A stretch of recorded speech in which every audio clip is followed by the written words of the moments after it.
오늘 제목 왜 이렇게 지었는지는 충분히 아실 거라고 봅니다. 저희가 KG 관련 주제를 이렇게 뭔가 빌드업을 한다는 건 조만간 뭔가 큰 소식이 있을 거라는 거 아마 저희를 오래 보신 분들은 아실 겁니다. 실제로 최근에 파격적인 소식이 하나 있었는데 묻힌 감도 없지 않고요. 그래서 오늘은 중간 점검 느낌으로 오랜만에 전망과 제안을 해보려 합니다. 맞춰 놓으면 좋은 레고 작품인데 지금은 레고 조각이 흩뿌려져 있고 맞춰져 있지는 않은 것 같거든요. 차주들한테도 특히 좋은 내용이라 관련 내용을 쉽고 빠르게 정리해드리겠습니다.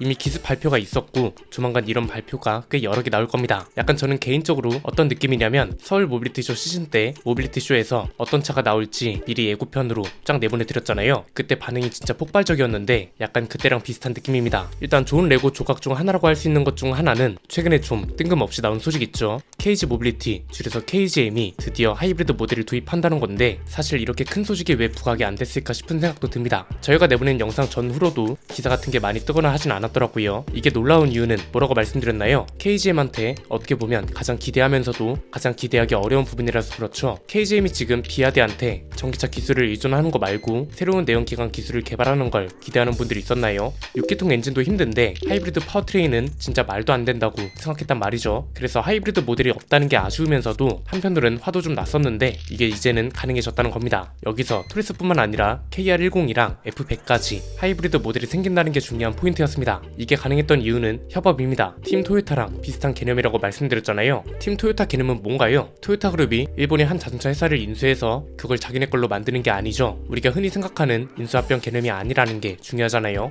말 그대로 팀을 꾸려서 기술과 자본을 공유하는 거고 그렇게 해서 토요타 그룹으로서의 영향력을 넓혀가면서 더 크게 보면 자국 기업이 단독으로 살아남을 수 있도록 하는 아주 좋은 선순환 구조라고 말씀드렸습니다. KGM도 이런 구조라고 보시면 됩니다. 하이브리드 기술력을 아직 어떤 브랜드와 협업할 거라는 게 확정된 건 아니지만 현대차 그룹이 유력하다는 소리가 여러 곳에서 들리긴 하더라고요. 만약 이렇게 되면 현대차는 현대차대로 아주 긍정적인 사회적 역할을 하는 거고 KGM은 이 사회적 역할 덕에 독립적인 자국 기업으로 우뚝 설 수 있는 기회인 거죠. 그래서 아주 크고 좋은 레고 조각 중에 가장 핵심 부품이 되는 게 하이브리드 파워트레인이라고 보고요. 일단 큰 틀은 잡혔으니 나머지 레고 조각들을 맞춰서 핵심 부품들을 만들고 이걸 알맞게 끼워 맞추면 멋있는 작품이 될 수 있다는 겁니다. 오늘부터 이걸 하나씩 풀어드릴 건데 물론 주기는 어떻게 될지 모릅니다. 하루에 하나가 될 수도 있고 일주일이 될 수도 있고 몇 개월에 하나가 될 수도 있는데 그중 제가 마지막 레고 조각으로 생각하고 있는 게 하나 있습니다. 이건 사실 풀어낼 수 있을지 이 말을 할 수 있는 날이 올지는 잘 모르겠습니다. 일단 이건 나중에 얘기해보도록 하고요. 오늘 말씀드리려던 레고 조각 이야기를 해보겠습니다. 지금은 약간 어떤 단계냐면 설계도를 보면서 조립을 시작하는 단계라고 보시면 됩니다. 그래서 부쉈다가 다시 조립하는 일도 흔할 수 있는데 지금부터는 이제 잘못 끼우면 처음부터 다시 시작해야 하는 참사가 벌어질 수도 있다는 거죠. 한마디로 어려우면서 중요한 첫 단추 같은 단계란 건데 지금 필요한 건 이겁니다. 크게 세 가지입니다. 첫 번째는 지난번부터 계속 강조해드렸던 마이너스 트림은 깊이 고려해볼 단계라고 봅니다. 이게 일단 전제가 돼야 그 다음 얘기가 가능할 것 같습니다. 계속 강조하는 이유가 있겠죠.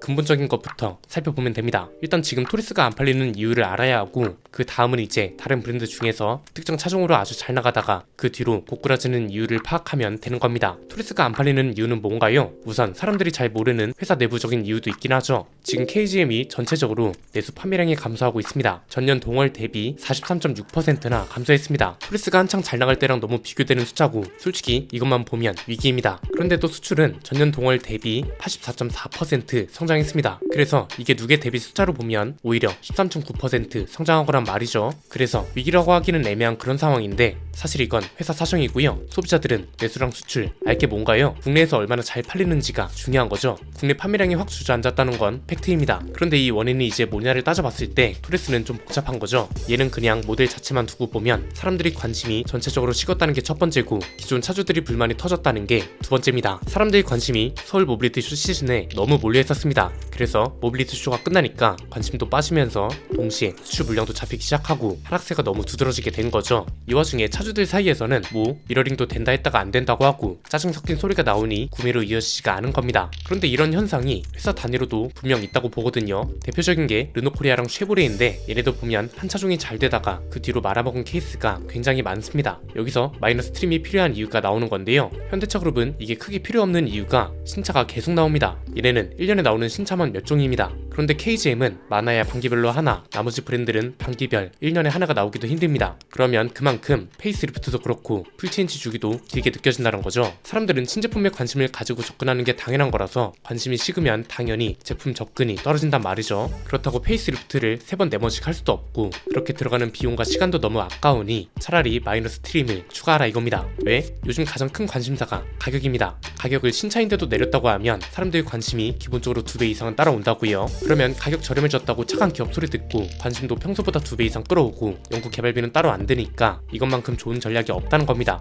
손 안 대고 코 푸는 전략이라고 볼 수 있기 때문에 저는 KGM이 이걸 전차적인 도입하는 걸 고민해봤으면 하는 겁니다. 페이스리프트 때 마이너스 트림을 추가하든 아니면 좀 더 이슈를 타이트하게 가져가기 위해서 페이스리프트 전 연식 변경쯤에 도입을 하든 하자 이겁니다. 그러면 1년에 한 번 받을 관심 2번 이상은 받게 되는 거니까요. 이것 때문에 처음 차가 나왔을 때 사람들이 안 사는 거 아니냐 이런 걱정은 필요 없다고 봅니다. 상품이 괜찮으면 그 차가 처음 나왔을 때든 마이너스 트림이 추가됐을 때든 살 사람은 산다고 보거든요. 두 번째는 이슈를 계속해서 끌고 가야 한다는 겁니다. 이건 마케팅 부서만 잘한다고 될 게 아닙니다.